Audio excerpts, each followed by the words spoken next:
SRIMAD Bhagavatham, translated by Swami Prahavananda, Chapter 2, Book 1st, VYASA and NARADA.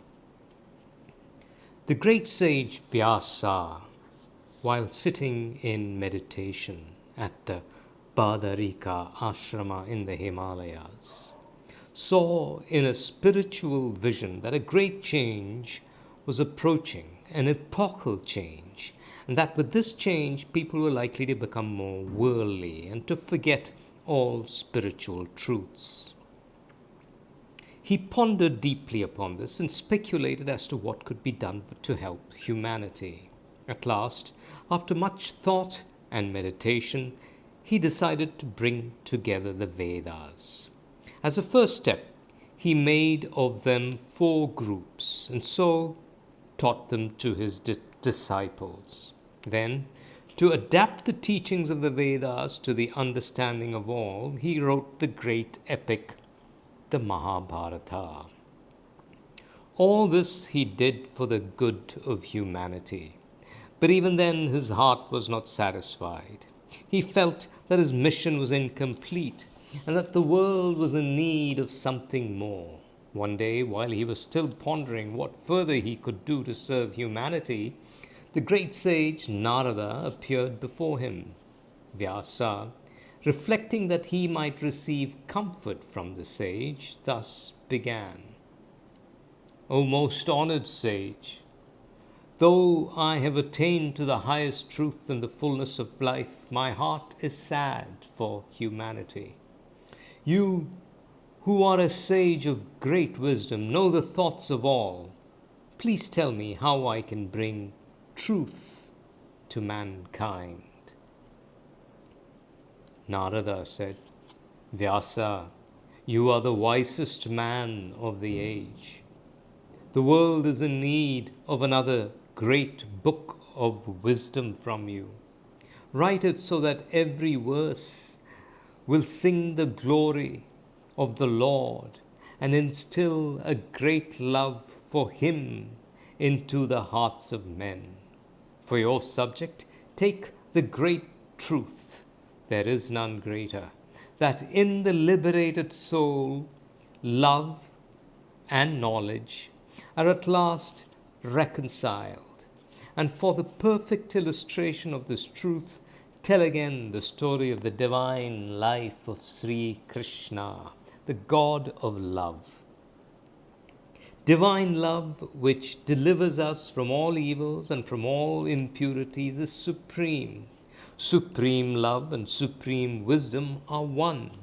Sing then the glories of the Lord. Sing His praises, that the Lord, at once of wisdom and of love, may abide in the hearts of all who read or hear your words, and may bestow upon them His everlasting peace. Let me now tell of my past incarnation and how I came to find this divine freedom and peace which I have. My mother, Narada continued, was a servant in a retreat where great sages lived. I was reared in close association with them, and I too served them. While I was thus living in the society of these holy men, my heart was purified. These sages were always singing the glory and praise of the Lord. I used to hear them, and thus in my heart grew great love for the Lord, and I became devoted to Him. One day, the sages, because of their love for me, initiated me into the sacred mysteries of wisdom.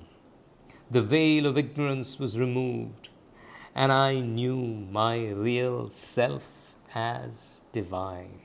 Then I learned this lesson, that the greatest remedy for all the ills of life, physical or mental, is to surrender the fruits of all your karmas to the Lord. Karma places us in bondage, but by resigning our karma to the Lord, we are freed. Work which we perform as service to the Lord creates love and devotion in us. This love and devotion, in turn, bring wisdom, and at last, guided by this wisdom, we surrender ourselves to the Lord of love and meditate upon Him. Thus it was that I attained to wisdom and love, and now I desire that you should sing the glory and praise of God, that all who hear may find, as I have found, eternal happiness and freedom. Vyasa said, "Continue, O Narada, I pray you, the story of your life." Narada continued his story. "I lived with the sages until my mother died, when I left the retreat and wandered about, visiting various countries, towns, and cities. At last, I went into a deep forest in search of solitude. Seated under a tree in a quiet, lonely place, I remembered what the sages had taught me, that God dwells within the heart. So there, forgetting the world in the love of the Lord, I meditated upon Him. Gradually, as my inner vision became clear, I saw the benign Lord of love seated in the sanctuary of my heart. I was overwhelmed with joy inexpressible, for I could no longer think of myself as separate from God. I had discovered my identity with Him, but not for long was I to remain in that state. Again, I found myself in the world of the senses. And now, alas, when with all eagerness I sought to reach once more the state of blessedness, it seemed impossible for me to do so. Then I heard a voice from the void. The Lord was speaking as if to console me. "My child, you will not see me again in this life.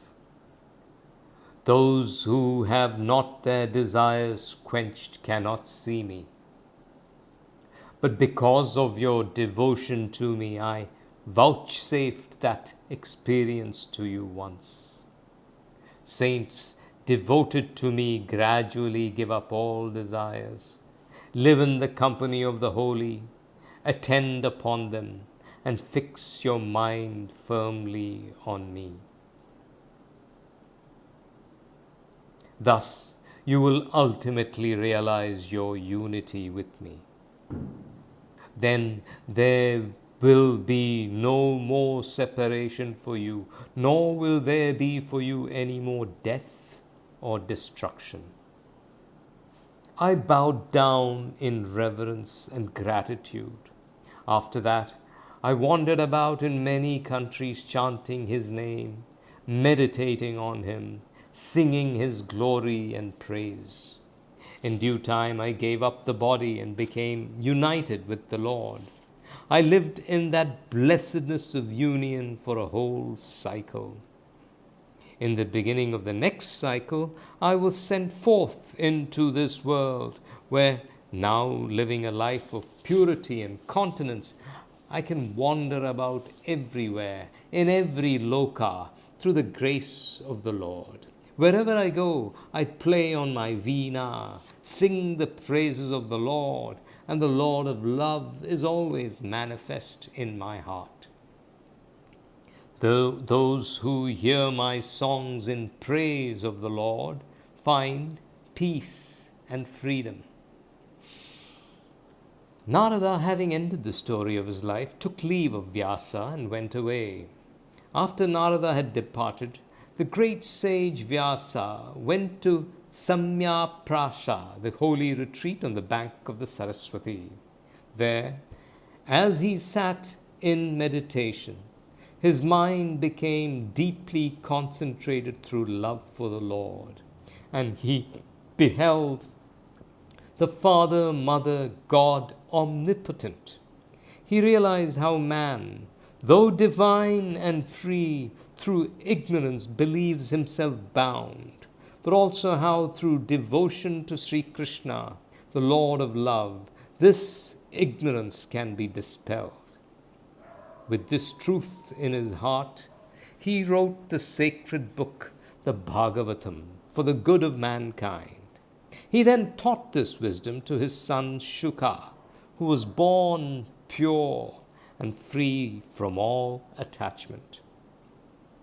I must now tell you something about King Parikshit, the grandson of Arjuna, and about the circumstances under which Ch2 met the king and taught him the Bhagavatam. Yatra Yogeshwara Krishno, Yatra Partho Dhanurtaraha, Tatra Sri Vijayo Bhutir, Turvani Tirmatirmima.